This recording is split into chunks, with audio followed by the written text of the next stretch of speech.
compartilhar com você uma pequena porção da palavra que fica lá em Números, capítulos 13 e 14. Uma história conhecida nossa, a gente costuma chamá-la de Os 12 Espias, e ela fala sobre um momento da história de Israel em que uma fake news, digamos assim, ou uma história distorcida, contaminou todo o povo ali com um negativismo, com um pessimismo.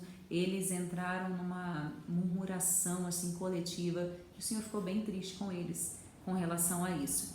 E o texto fala que quando eles estavam próximos ali de conquistar Canaã, Moisés pediu que cada tribo enviasse um representante, daí foram 12 representantes, e os enviou numa missão de reconhecimento à terra que eles iriam herdar, que eles iriam conquistar.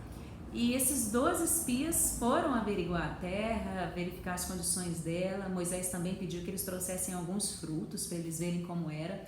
E o relato conta aqui em Números 13 que a terra era tão fértil, os frutos eram tão grandes, tão bons, que precisaram de 2 homens para carregar um cacho de uva apenas. Um único cacho de uva foi carregado por 2 homens numa vara. E Moisés então pede a eles o relatório de volta, e Caleb, um desses 12, traz um relatório bastante positivo e bastante razoável. Ele considera assim os perigos e ele considera as coisas boas. Lá no versículo 27 do capítulo 13 de Números, a gente vê que eles deram o seguinte relatório a Moisés: entramos na terra a qual você nos enviou, onde manam leite e mel. Aqui estão alguns frutos dela. Mas o povo que lá vive é poderoso e as cidades são fortificadas e muito grandes. Também vimos descendentes de Enaque. Os descendentes de Enaque eram os Enaquins, eles eram considerados gigantes, eles tinham uma estatura muito alta. De fato, os Enaquins deviam dar algum medo, devia certamente trazer um sentimento de amedrontamento naqueles homens, mas Deus era maior do que eles, esse é o ponto. E Caleb então conclui: subamos e tomamos posse da terra, porque é certo que nós venceremos.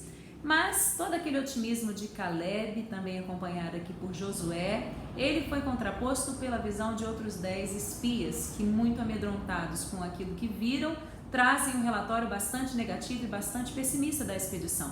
Versículo 32 nos diz assim: e espalharam entre os israelitas um relatório negativo acerca da terra. Eles disseram: a terra para a qual fomos em missão de reconhecimento devora os que nela vivem.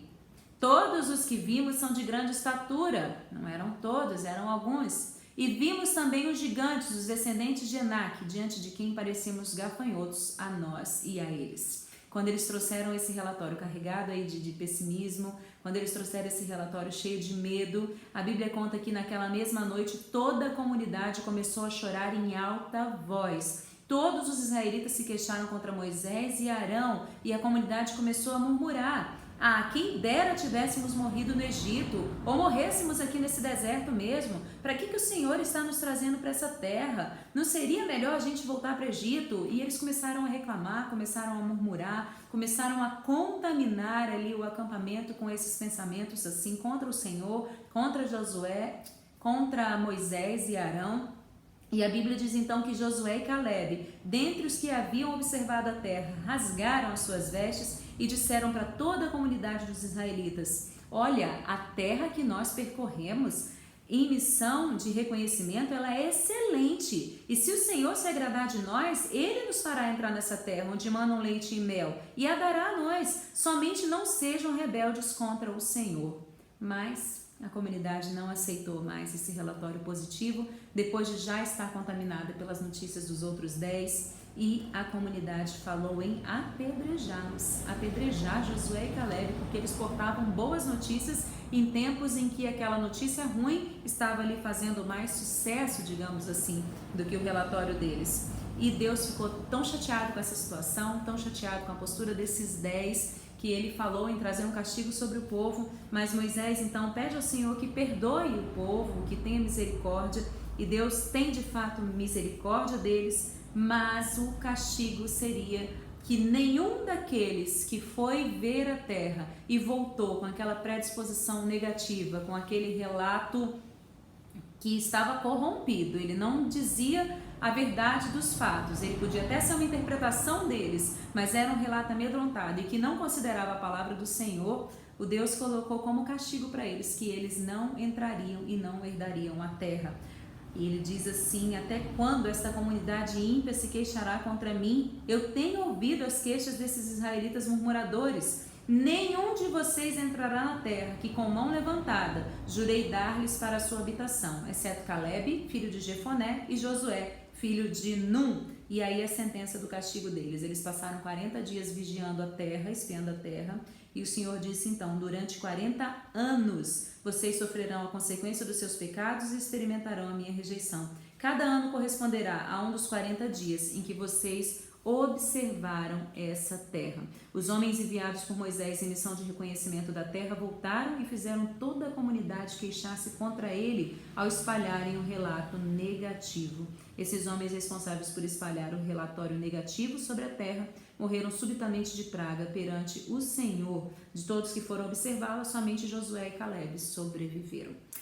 É um texto pesado, né? É uma história pesada, mas a lição que ele quer trazer para a gente é que a gente é capaz de contaminar toda uma comunidade, todo um povo, com relatórios negativos e pessimistas e com murmuração e com críticas, baseando-se em pontos apenas que não são favoráveis àquilo que a gente quer.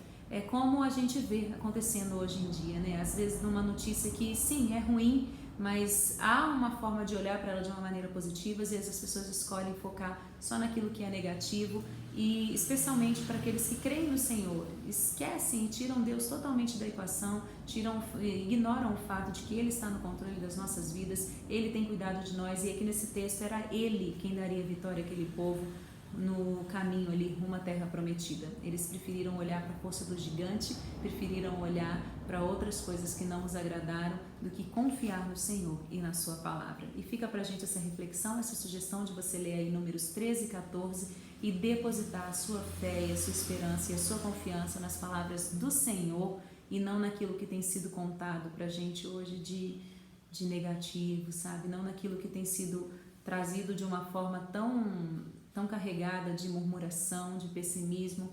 Mas lembre-se de fato de voltar os seus olhos para Deus e não cair no mesmo erro daqueles 10 espias. Que o Senhor te abençoe e nos abençoe. Grande abraço e até a próxima.